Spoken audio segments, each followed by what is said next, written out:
To our YouTube channel Study Helper TKG में आप सभी का बहुत बहुत हार्दिक स्वागत है। आज हम एमपीजीके के तहत पार्ट 6 कर रहे हैं। कौन सा कर रहे हैं? पार्ट कर रहे हैं 6, पार्ट 6 से अपना वीडियो, ठीक है ना। यदि आप इसके पहले यदि सीरीज से देखना चाहें तो यूट्यूब पर क्रम से अपलोड कर दिए गए हैं, तो आप वहाँ पर जाकर वीडियो के डिस्क्रिप्शन में भी जाकर देख सकते हैं, ठीक है ना। यदि आप प्ले लिस्ट से जाकर देख सकते हैं। यदि आपको सेशन अच्छा लगे तो प्लीज़ लाइक करें, शेयर करें, सपोर्ट करें, जिससे हमें मोटिवेशन मिले और हम आपका एमपीजीके और कराएं, ठीक है ना। तो एमपीजी का पार्ट नंबर 6 है, ठीक है ना। इसके अंतर्गत हमने पार्ट 5 में कर लिया था। पहले करते हैं रिकॉल सेशन, ठीक है ना। रिवाइज करते हैं कुछ, पहले रिवाइज कर लें अपना। तो रिवाइज कर लें पहले आपका।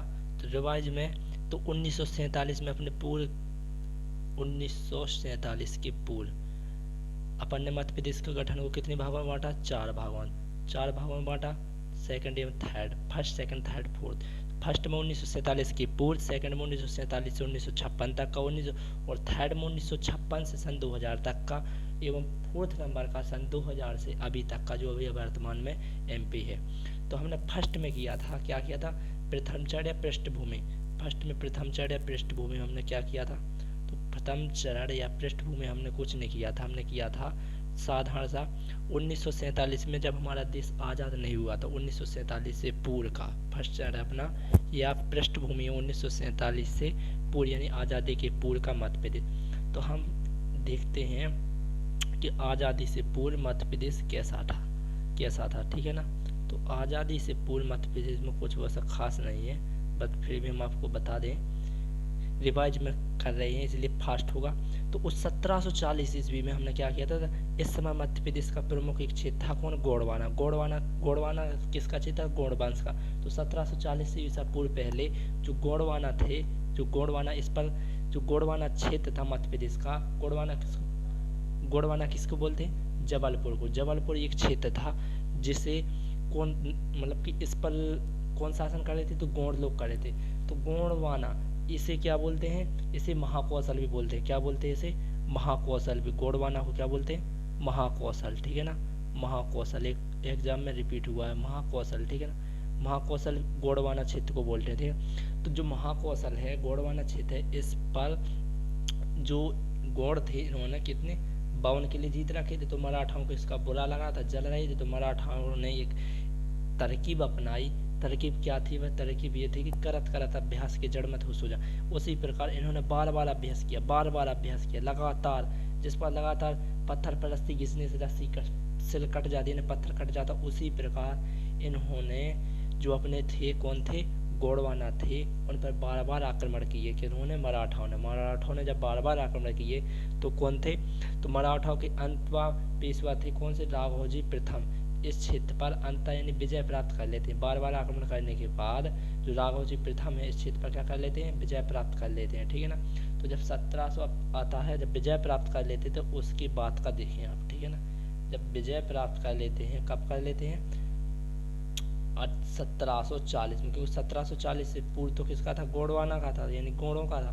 जब 1740 के बाद जब कौन थे? जो अपने मराठा सम्राट थे, पेशवा थे, राघोजी प्रथम, इस क्षेत्र पर क्या कर लेते हैं? विजय कर लेते हैं 1740 में। 1740 में विजय करने के पश्चात ये कब से कब तक अच्छी राज करते हैं? ये 1740 में विजय करने के पश्चात ये सन 1800 से, कब से?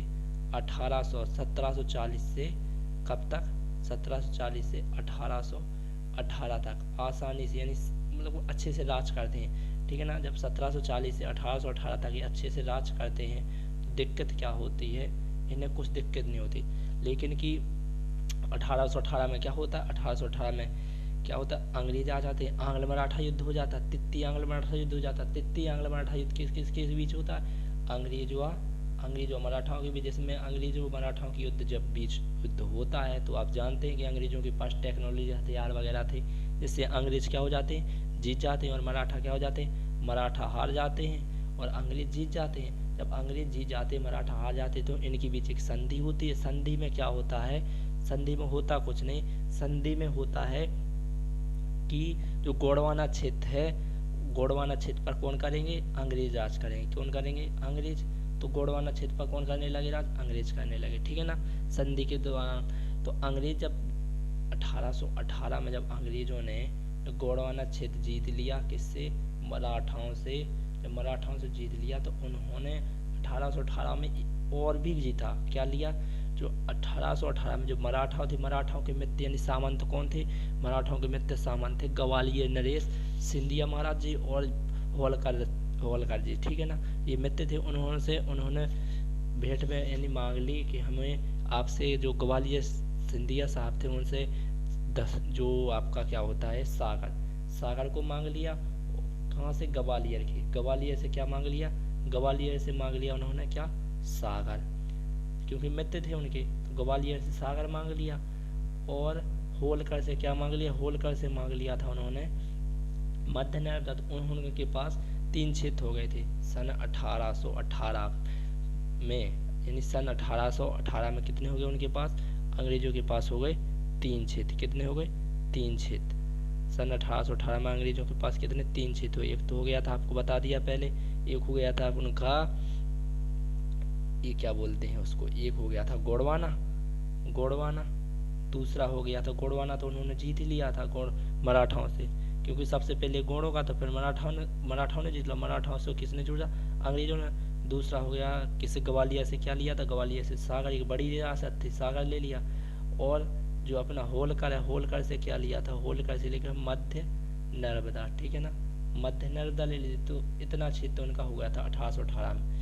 तो जब 1818 में इन्होंने इतना क्षेत्र विस्तार कर लिया तो ये चाहते थे, अब इन्हें डर किससे था? इन्हें डर था किससे? क्योंकि उन्होंने इतना तो अपना राज्य विस्तार कर लिया। ये भी क्यों ग्वालियर थे तो इनकी बात मानते थे, ये भी थे तो ये भी इनकी अंग्रेजों की बात मानते थे। लेकिन उन्हें डर था किनसे? यहाँ पे जो अपना क्या है विदर्भ क्षेत्र, विदर्भ, नागपुर विदर्भ, इनसे डर था। क्यों डर था? क्योंकि जो मराठाओं से इन्होंने ये राज्य छीना था, तो मराठाओं से जब राज छीना था तो जब विदर्भ में कौन रहते थे? मराठा ही रहते थे। तो मराठा इनसे गुस्सा में देखते थे, फिरते थे, तो उन्हें डर था किससे? मराठाओं से, इनसे। तो इन्होंने एक चाल खेली कि यहाँ पर भी अंग्रेजों की नीति बहुत खराब होती थी, वो जहाँ पर भी जाते पूरा अपना बनाना चाहते। तो अंग्रेजों ने क्या किया कि यहाँ पे अपना राज करने के लिए क्या किया? 1853 में, जब 1818 के बाद क्या हुआ? 1818 के बाद 1853 क्या हुआ? 1853 कितना? 1853 में कौन आया? डलहौजी। कौन आया? डलहौजी। डलहौजी ने कौन सी नीति लाया? डलहौजी लाया हड़प नीति, राज हड़प नीति लाया। जब जो हड़प नीति क्या होती थी आपको हमने बता दिया पिछले सेशन में कि निसंतान हो राजाओं की, जो राजा होते थे उनकी संतान, मतलब कि संतान नहीं होते उनसे राज छीन लेते थे, और राज छीनने के बाद उसे अपने शासन में, अपने राज्य में मिला लेते थे। हो गया था 1853 में। तो ये हुआ 1853 में जो डलहौजी ने किसके साथ किया? ये किया किसके साथ आपको बता दें, ये किया जो अपने 1853 में है ना, जो अपना विदर्भ क्षेत्र है ना, इसके शासक कौन थे? इसके शासक थे राघोजी तृतीय। राघोजी तृतीय जो कौन थे? निसंतान थे। तृतीय थे जो कैसे थे? निसंतान। जब निसंतान थे जी, तो इन्होंने जो राघोजी तृतीय हैं इनसे इनका राज्य छीन लिया। क्या छीन लिया? नागपुर विदर्भ क्या छीन लिया? नागपुर विदर्भ छीन लिया। नागपुर विदर्भ जब छीन लिया तो क्या हुआ? तो जब 1853 में उन्होंने नागपुर विदर्भ छीन लिया, तो अब 1853 के बाद कुछ नहीं हुआ, सब शांत हो गए, ठीक है ना। अब हुआ जब नागपुर विदर्भ छीन लिया तो अंग्रेजों का शासन बहुत सी जगह पर हो गया। अंग्रेजों का शासन कहाँ कहाँ हो गया आपको बताएं? तो अंग्रेजों का शासन हो गया, अंग्रेजों का शासन कितने में हो गया? तो अंग्रेज है ना, अंग्रेज जो थे अंग्रेजों का, यहाँ पे तो ग्वालियर था, यहाँ पे उनकी चलती थी, यहाँ पे होलकर था, यहाँ पर भी उनकी चलती थी, यहाँ पर उनका कब्जा ही हो गया था, तो यहाँ पर भी उनकी चलती थी, ठीक है ना। अब रहा था तो यहाँ पर भी उनका हो गया। तो ये सारा इतना यानी कि मध्य प्रदेश में, यानी आप मान सकते पूरे मध्य प्रदेश भी कवर कर लिया था। कवर कैसे कर लिया था? ये अप्रत्यक्ष थी। ये अप्रत्यक्ष कैसे थे हम आपको भी बता रहे हैं। तो ये मतलब पूरे पर कर लिया कवर। कैसे कर लिया? जब 1853 में उन्होंने राघोजी निसंतान थे जो, उनसे क्या छीन लिया था, नागपुर या विदर्भ से छीन लिया, क्योंकि उनसे उन्हें क्या था, डर बना रहता था कि ये ऐसा नहीं आक्रमण कर दे। तो हुआ क्या कि 1853 के बाद 1857, कब, 1857 में एक क्रांति आई। क्या आई, क्रांति, उसे बोलते हैं सूचना प्रसार में असफल क्रांति। यही है 1857 की क्रांति। 1857 में जो क्रांति आई उससे अंग्रेजों को एक बड़ा झटका लगा। क्या लगा, झटका। अंग्रेजों को क्यों झटका लगा, अंग्रेजों को इसलिए झटका लगा, क्यों लगा, क्योंकि जो अंग्रेजों ने जब उनका एक बड़ा क्षेत्र जो सबसे पहले मध्य प्रदेश पे छीना था, मध्य प्रदेश से छीना था, क्या छीना था, सबसे जबलपुर गोंडवाना क्षेत्र छीना था, तो वो उनके हाथ से जाते जाते बच गया। कब बच गया, 1857 की क्रांति में। 1857 की क्रांति में जो उनने जो नागपुर नहीं क्या बोलते गोंडवाना था, वो उनके हाथ से जाते जाते बच गया। तो क्या हो गया, घबरा गए, क्या हो गया, अंग्रेज डर गए, और डर गए तो जब उनके हाथ से जब जाते जाते बच जाए, यदि आपके खाना कोई लेते लेते बच जाए तो आप डर जाओगे, तो वही होगा। तो जब वो डर गए तो 1897 की क्रांति में क्या हो गई, वो अंग्रेज डर गए, और डरने के बाद अब सब लोग क्या करते हैं, बचाव करते हैं। यदि डर जाए एक बार तो आदमी सचेत हो जाता। उसी प्रकार अंग्रेज भी क्या हो गए, सचेत हो गए। क्या हो गए, अंग्रेज सचेत हो गए। अंग्रेजों ने फिर क्या किया, अंग्रेजों ने किया कुछ नहीं। 1857 के बाद अंग्रेजों ने क्या है, 1857 के बाद आता है सन 1861। क्या आता है, 1857 के बाद 1861 आता है। तो 1861 में क्या होता है, 1861 में होता क्या है, जो अंग्रेज डर गए थे ना 1857 में, तो उन्होंने जो 1861 में किस क्षेत्र से डर गए थे, गोंडवाना जाते जाते, क्योंकि गोंडवाना चला गया होता, तो इससे डर गए थे। तो उन्होंने इस गोंडवाना क्षेत्र को क्या किया, गोंडवाना क्षेत्र है ना, इसे उन्होंने क्या कर दिया, कमिश्नरी क्षेत्र कर दिया घोषित। क्या कर दिया, कमिश्नरी क्षेत्र कर दिया। कब कर दिया, 1861 में। आप यहाँ से अब याद रखना, जब 1861 में जब गोंडवाना था उसे कमिश्नरी क्षेत्र घोषित कर, और क्या बोलने लगा, सेंट्रल प्रोविंस एवं बरार। इस क्या कह दिया, कमिश्नरी क्षेत्र घोषित करके क्या बोला उसे, CP and Berar, CP and central नहीं, इसे क्या बोला, सेंट्रल प्रोविंस। बरार नहीं, अभी बरार बाद में। तो 1861 में जब 1857 की क्रांति से अंग्रेज डर गए, तो उन्होंने क्या किया, जो गोंडवाना क्षेत्र उसे क्या कमिश्नरी क्षेत्र घोषित कर दिया। अब कमिश्नरी क्षेत्र क्या होता है, कमिश्नरी क्षेत्र वह क्षेत्र होता है जहाँ पर सारा जो बल होता है, मतलब कि सेना को दे दिया जाता है। यदि कुछ भी हो तो आईजी लेवल का जो अधिकारी होता है उसे दे दिया जाता है, उसे किसी से परमिशन की कोई ज़रूरत नहीं होती है। अभी जो कमिश्नरी क्षेत्र है ना, अपने कहाँ पे चल रहा है, अभी चल रहा है इंदौर और भोपाल में, ठीक है ना। तो उन्हें कलेक्टर से कुछ अधिक ज़्यादा परमिशन नहीं लेनी पड़ती। यदि कुछ ज़्यादा बड़ा हादसा हो तो वो तुरंत शीघ्र तत्कालीन प्रक्रिया कर सकते। उसी समय यानी 1861 में उन्होंने ऐसा ही था, कमिश्नरी क्षेत्र होता था, तो कमिश्नरी क्षेत्र घोषित कर दिया और सीपी यानी सेंट्रल प्रोविंस का गठन कर देते हैं। अब सेंट्रल प्रोविंस का गठन कर देते हैं, ठीक है ना।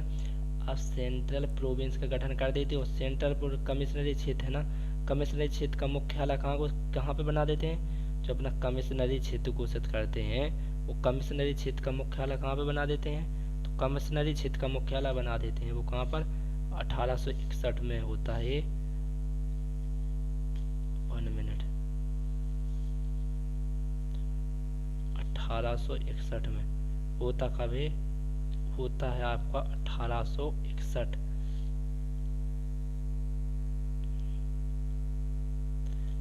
1861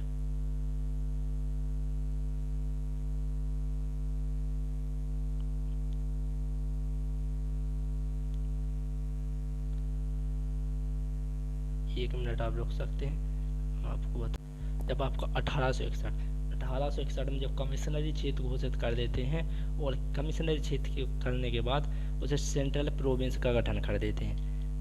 कमिश्नरी क्षेत्र कब कर देते हैं, 1861 में। 1861 में कमिश्नरी क्षेत्र घोषित कर देते हैं और क्या कर देते हैं, सीपी का गठन कर देते हैं, ठीक है ना।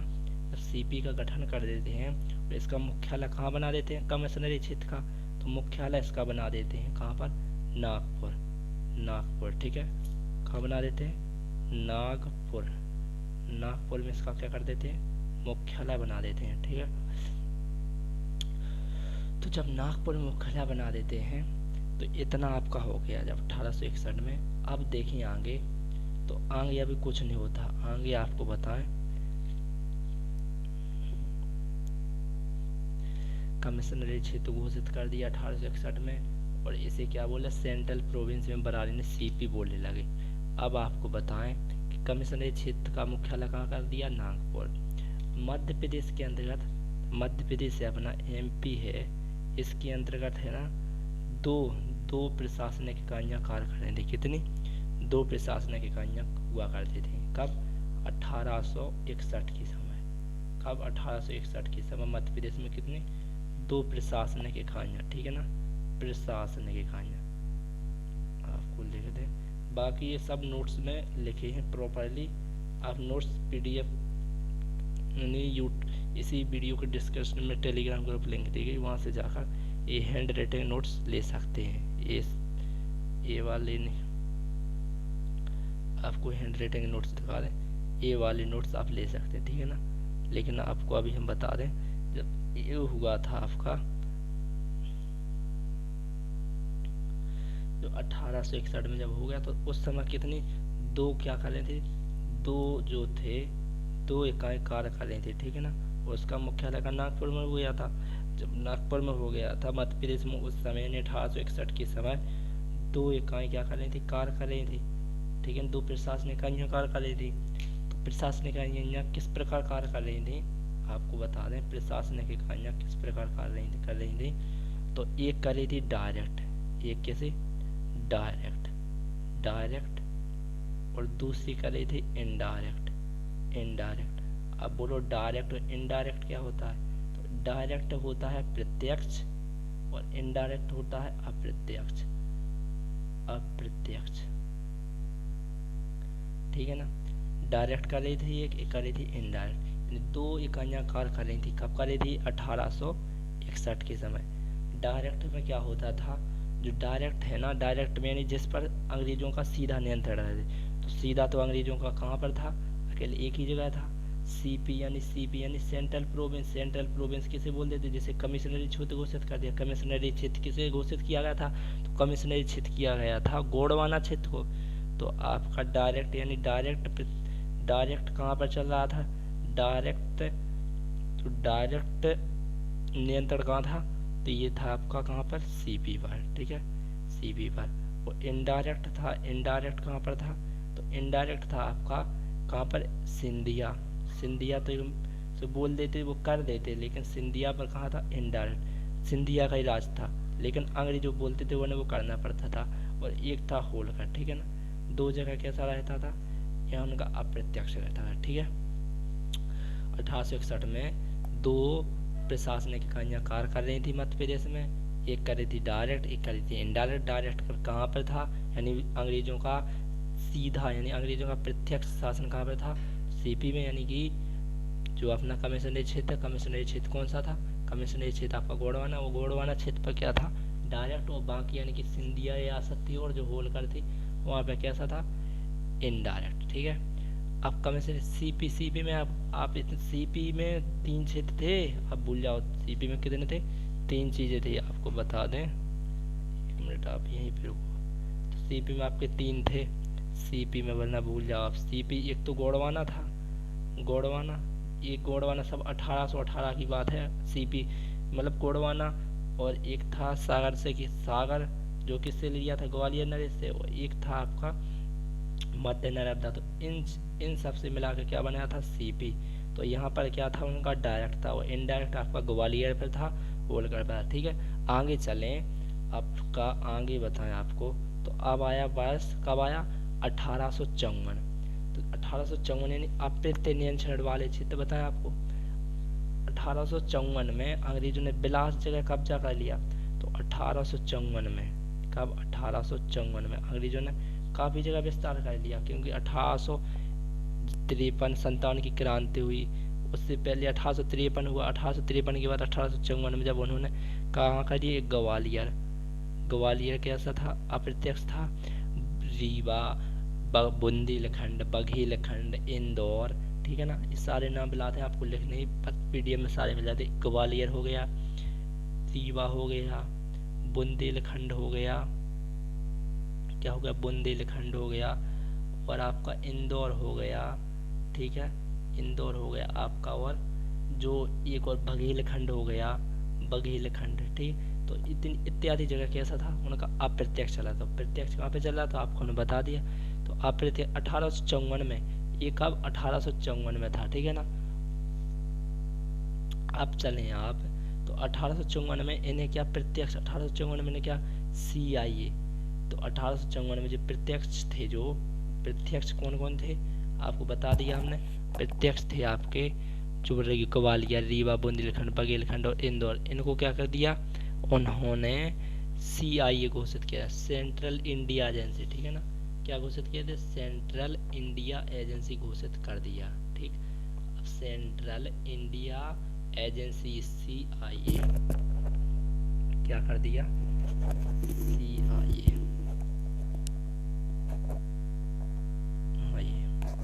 ये आपके 1854 में नियंत्रण वाले, अप्रत्यक्ष नियंत्रण वाले क्षेत्र ये है सारे, CIA घोषित कर दिया। और इसका मुख्यालय कहाँ कर दिया, इंदौर में। कहाँ कर दिया, इसका मुख्यालय कर दिया इंदौर, ठीक है ना, इंदौर में इसका मुख्यालय कर दिया। अब आगे चलें, आपको आगे बता दें, अप्रत्यक्ष नियंत्रण हमने आपको बता दिया। अप्रत्यक्ष नियंत्रण कहाँ था, अप्रत्यक्ष नियंत्रण का सिंधिया रियासत, अप्रत्यक्ष नियंत्रण CP पर, CP आपको बता दिया, CP में कौन कौन से क्षेत्र थे। प्रत्यक्ष नियंत्रण आपको बता दिया, CP का गठन कब हुआ आपको बता दिया, CP का गठन हुआ 1861 में, ठीक है, 1861 में CP यानी सेंट्रल प्रोविंस। अब आता है जो अपना CP का गठन हुआ था 1861 में, CP का जो मुख्यालय है, मुख्यालय कहाँ था CP का, CP का मुख्यालय, CP सेंट्रल प्रोविंस, CP का मुख्यालय कहाँ हो गया था, CP का मुख्यालय था नागपुर। कहाँ था, CP यानी सेंट्रल प्रोविंस का मुख्यालय कहाँ हो गया, नागपुर में हो गया था। हाई कोर्ट, मुख्यालय को बोलते हैं हाई कोर्ट, हाई कोर्ट, ठीक है ना, हाई कोर्ट कहाँ पे, नागपुर में। CP का मुख्यालय हाई कोर्ट में कहाँ पर कर दिया, नागपुर, ठीक है। CP को हमने बता दिया, अप्रत्यक्ष आपको बता दिए। अप्रत्यक्ष ने CIA कब घोषित किया गया, CIA आपको बता दिया, CIA कब घोषित किया, 1854 में, ठीक है ना। CIA आपका 1854 में हुआ, और CP आपका 1861 में हुआ। कब हुआ, 1861 में, 1861 और 1854। CP का निर्माण आपका 1861, और CIA यानी सेंट्रल इंडिया एजेंसी का निर्माण कब हुआ, 1854, ठीक है। अब आगे चलें, मुख्यालय आपको बता दिया। तो अंग्रेजों का राज कितने में हो गया, तो अंग्रेजों ने राज अपना विस्तार बहुत कर लिया, क्योंकि अंग्रेजों ने ये नागपुर पर भी अपना विजय प्राप्त कर ली। ये तो उनका वैसे ही था, यहाँ पर ग्वालियर पर उनका राज चल ही था, यहाँ पे चल ही रहा था। अब इतने पर जब उनका विस्तार हो गया, तो वह और चाहते थे कि हमारा विस्तार और, तो ये क्षेत्र है जो बरार, ये क्या है, बरार क्षेत्र। तो अब बरार की बात आती है, कौन से आपको बता दें, बरार, ठीक है, बरार क्षेत्र पे आती है बात। अब आती है कहाँ पे, बरार पे। तो बरार में क्या हुआ, तो बरार क्षेत्र है, जो बरार क्षेत्र कहाँ का, हैदराबाद का, हैदराबाद का। इस हैदराबाद का जो क्षेत्र एक बहुत विशाल क्षेत्र था। अंग्रेजों की नज़र अब इस पर पहुंची थी, तो MP में तो इतना हो गया था, अब पहुंची थी हैदराबाद। तो हैदराबाद पर जब उनकी नज़र पहुंची, तो हैदराबाद का एक क्षेत्र, मतलब हैदराबाद एक बहुत बड़ी रियासत थी। तो उन्होंने जो बरार क्षेत्र के जो कौन थे, बरार क्षेत्र के जो एक निजाम हुआ करते थे यानी शासक थे, तो कौन थे, महबूब अली थे। कौन थे, महबूब अली। अंग्रेजों को तो ऐसे तो देते नहीं, तो अंग्रेजों ने यहाँ पे भी चालबाजी की, जैसे वहाँ पे की थी ना हड़प नीति, ऐसी यहाँ पे की। तो यहाँ पे उन्होंने 1903 में किसके पास गए, निजाम साहब के पास गए, और बोले कि निजाम साहब आप बैठो, हम राज करते हैं और आपको सालाना 20 लाख रुपए प्रति साल देते जाएंगे। कितना? 20 लाख प्रति साल, ठीक है ना, 20 लाख प्रति के साल। तो जब निजाम साहब को ये शर्त दी गई तो निजाम साहब जो महबूब अली थे तो वो क्या हो गए? राजी हो गए। तो अंग्रेजों का तो बस वहाँ पर पैर जमाना था, पैर जमाते को बोल दे, पैर जहाँ थे तो वो सीधे लेट जाते, तो वही हुआ यहाँ पर। तो अंग्रेज यहाँ पे गए किस लिए थे? किराए से ली थी जमीन, यानी किराए से कैसे ली थी? प्रति सालाना, लीज, अंग्रेजी भाषा में से लीज बोलते थे। क्या बोलते थे? लीज, लीज या किराए पे ले ली 20 लाख प्रति सालाना, ठीक है ना। तो किराए पे ले ली तो निजाम साहब महबूब अली से। तो जब अब कुछ नहीं हुआ, कब ले लिए? 1903 में, बस याद रखना आपका, 1903 में ले ली थी किराए पर, ठीक है। जब 1903 में उन्होंने किराए पे ले ली निजाम साहब से तो उन्होंने दे दिया आराम से, फिर कुछ नहीं हुआ। अब आती वही है बात कब? 1921 में। कब आती है बात? कब? 1921। 1921 की बात आती है। तो 1921 में क्या हुआ? ये आपको, हाँ, ये 1921 भारत शासन अधिनियम, 1921 में क्या हुआ? भारत शासन अधिनियम आया। क्या आया? भारत शासन अधिनियम आया। अधिनियम 1919 के तहत 1921 में जो आपका एक भारत शासन अधिनियम आया था 1919 का, उसके तहत क्या हुआ? अंग्रेज सीबीएस सेंट्रल प्रोविंस को क्या कर देते हैं? कमिश्नरी क्षेत्र से हटाकर क्या कर देते हैं? कमिश्नरी क्षेत्र से हटाकर क्या कर देते हैं? गवर्नरी क्षेत्र। जब 1921 में एक भारत शासन अधिनियम आया जो कहाँ, कब का था? 1919 के तहत। 1921 में भारत शासन अधिनियम 1919 के तहत जो अपना कमिश्नरी क्षेत्र था सीपी यानी कि यानी क्या है? सीपी है आपका, क्या है? सीपी आपका गोंडवाना क्षेत्र, ठीक है ना। और इसमें 2-3 क्षेत्र और मिले, तो जो सीपी है उसे क्या कर दिया? कमिश्नरी क्षेत्र से हटाकर गवर्नरी क्षेत्र घोषित कर दिया। क्यों कर दिया? क्योंकि जब मामला गर्म हुआ था तो उसे कमिश्नरी क्षेत्र घोषित कर दिया, कमिश्नरी क्षेत्र घोषित कर दिया था। लेकिन अब मामला ठंडा हो गया क्योंकि वो 1857 की बात थी जब क्या था? मामला गर्म था। अब आ गई 1921 तो मामला ठंडा हो जाएगा, बिलास सालें बीत गई, तो उसे क्या कर दिया? गवर्नरी क्षेत्र। तो कमिश्नर्स के हाथ से मतलब कोई सत्ता छीन कर किसे ले ली? गवर्नर ने ले ली, गवर्नर को दे दी गई, ठीक है ना। आपको कमिश्नरी क्षेत्र बता दिया। कमिश्नरी क्षेत्र में क्या होता? सेना को पूरा बल दे दिया जाता था। तो 1919 में क्या हुआ? 1921 में कमिश्नरी क्षेत्र को गवर्नरी क्षेत्र में बदल दिया गया। 1919 भारत शासन अधिनियम 1919 के तहत। कौन? भारत शासन अधिनियम 1919 के तहत, भारत शासन अधिनियम 1919 के तहत सेंट्रल प्रोविंस यानी को कमिश्नरी क्षेत्र से क्या बना दिया गया? कमिश्नरी क्षेत्र से गवर्नरी क्षेत्र में बदल लेते, ठीक है। अब बात आती है आपकी 1936। क्या आती है बात? 1936। अब किस पे आती है बात? ये बात आती है निजाम साहब पर। ये जो मोहम्मद निजाम थे, मोहम्मद अली थे, उन पर आती है बात। किन पर आती है? मोहम्मद अली साहब पर। क्योंकि उस शर्त कब लगी थी, यानी उन्होंने किराए पे कब ली थी उनसे? उन्होंने किराए पे ली थी 1903 में। कब ली थी? 1903 में ली थी मोहम्मद निजाम साहब से, जो किराए पे ली थी नीच के तौर पर 20 लाख प्रति सालाना। कब ली थी? 1903 में। अब बात आती है 1936। तो निजाम साहब क्या हो गए? बुढ़े।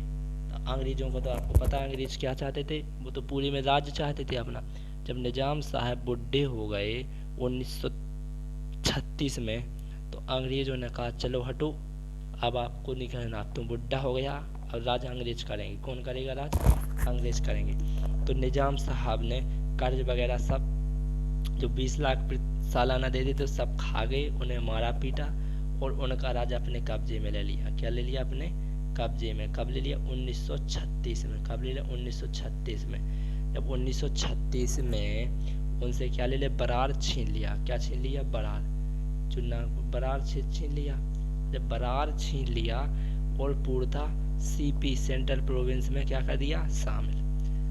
अब देखते हैं, अब बोलते हैं सेंट्रल प्रोविंस एवं बरार कैसे बना, तो आपको बता दें। अब आता है आपका सेंट्रल प्रोविंस एवं बरार, ठीक है। सेंट्रल प्रोविंस एवं बरार, तो तो आपको बताएं सेंट्रल प्रोविंस एवं बरार का निर्माण कैसे हुआ।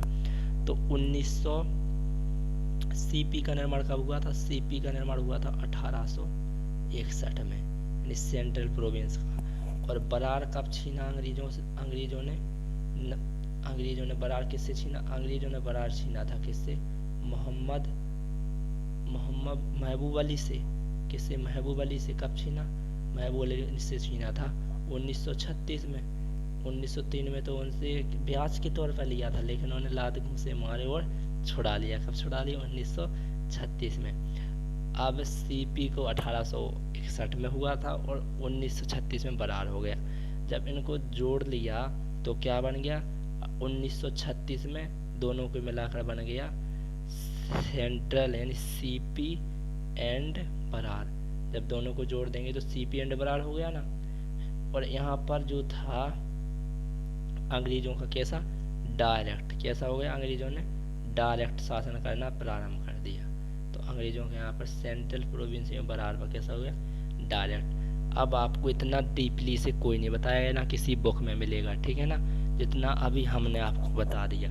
आपको किसी भी एमपीजी की बुक देख लो, किसी का भी लेक्चर देख लो, तो वो ओनली कहाँ से होगा? सेंट्रल प्रोविंस में बरार से एमपीजी के प्रोवाइड कर दे। लेकिन हमने 2 लेक्चर किए, 2 लेक्चर में आपको इतना करा दिया कि जो 2 लेक्चर है वो बिल्कुल डीपली यानी बेसिक से हैं, ठीक है ना। सेंट्रल प्रोविंस कैसे बना आपका? अंग्रेजों ने राज किया, गोंडवाना था, गोंडवाना के बाद मराठा के बाद अंग्रेज हुए, अंग्रेज की बात फिर अंग्रेज यानी बरार छीना, ग्वालियर, ऐसे छीन कर कहाँ पे पहुँचे? 1740 से कहाँ पे पहुँचे? 1936 में आपके सीपी एंड बरार का निर्माण हो गया। क्या हो गया? सीपी एंड बरार का निर्माण हो गया, ठीक है। 1900 एंड बरार का कब हो गया? 1936 में। यहाँ पे क्या हो गया? डायरेक्ट कंट्रोल हो गया अंग्रेजों का। और central province CP and Berar का मुख्यालय कहाँ कर दिया? तो मुख्यालय कहाँ रहा? वहीं रहा। मुख्यालय कहाँ रहा? वहीं रहा जहाँ पहले था। पहले कहाँ था सीपी एंड बरार का? तो सीपी एंड बरार का मुख्यालय था कहाँ पर? इसका मुख्यालय था नागपुर। तो अब भी वहाँ पे मुख्यालय कहाँ रहा? नागपुर ही रहा। कहाँ रहा मुख्यालय? नागपुर, ठीक है ना। ठीक है। सीपी एंड बरार के अंतर्गत आने वाले क्षेत्र कौन कौन से हो गए? आज मुख्यालय इसका कहाँ? नागपुर हो गया। इसके अंतर्गत आने वाले क्षेत्र हो गए आपका सागर। क्या हो गए? सागर। इसे क्या बोलते हैं? सागौर भी बोलते हैं। छत्तीसगढ़ के जो पहले के जो पूरे मिला जुला कर आप लिख सकते हैं, सागर, छत्तीसगढ़, जबलपुर महाकौशल बोलते हैं, नागपुर, विदर्भ क्षेत्र, बरार, मध्य नर्मदा और निवाड़ इत्यादि क्षेत्र क्या कर लिए? इत्यादि क्षेत्रों को मिलाकर सीपी एंड बरार का निर्माण हो गया। कब हो गया? 1936 में, ठीक है। अब सीपी एंड बरार किस से मिलकर बने? तो सीपी यानी सेंट्रल प्रोविंस से। सेंट्रल प्रोविंस किससे मिलकर बना? सेंट्रल प्रोविंस बना आपका गोंडवाना से, सागर से और मध्य नर्मदा से। और जो बरार बना तो बरार सिंगल ही एक बड़ी रियासत थी। तो इन तीनों चारों को मिलाकर आपका क्या हुआ? सीपी एंड बरार बन गया, ठीक है। सीपी एंड बरार कब बन गया? आपका 1936 में, ठीक है ना। इसका मुख्यालय कहाँ कर दिया? नागपुर में। सीपी एंड बरार के अंतर्गत आने वाले क्षेत्र आपको बता दें। यदि आपको चैनल की सीरीज अच्छी लगे तो प्लीज़ लाइक करें, शेयर करें, सब्सक्राइब करें। यदि आप हैंड राइटिंग नोट्स चाहते हैं तो आप वीडियो के डिस्क्रिप्शन में दी गई टेलीग्राम ग्रुप की लिंक से PDF डाउनलोड कर सकते हैं। टेलीग्राम ग्रुप पर सारे PDF अपलोड कर दिए जाते हैं, ठीक है ना। ये है आपको PDF का एक पिक क्लिक किया रखा हमने, तो ये आप ठीक है आप देख सकते हैं। आपको ऐसे बाकी हैंड राइटिंग नोट्स मिल जाएंगे, ठीक है। यदि आपको सीरीज अच्छी लगे तो आपसे बता दिया कि लाइक करना, शेयर करना, सब्सक्राइब करना, क्योंकि इससे हमें मोटिवेशन मिलता है। और अपने इसी यूट्यूब चैनल पर क्लास 9 से 10 तक के लिए क्या चल रही है? सीरीज चल रही है 9 से 10 तक के लिए, 9 से 12 तक के लिए बहुत इंपॉर्टेंट सीरीज है। यदि आपके भाई बहन 9 से 12 में हो तो उन्हें ज़रूर शेयर करें, ठीक है। बाय बाय, फिर मिलेंगे ऐसे नई वीडियो में। अब आपका करेंगे, आपका लेक्चर 5 हो गया, अब लेक्चर 6 करेंगे। लेक्चर 6 हो गया है, लेक्चर 7 करेंगे, ठीक है। जय हिंद, जय भारत, फिर मिलेंगे।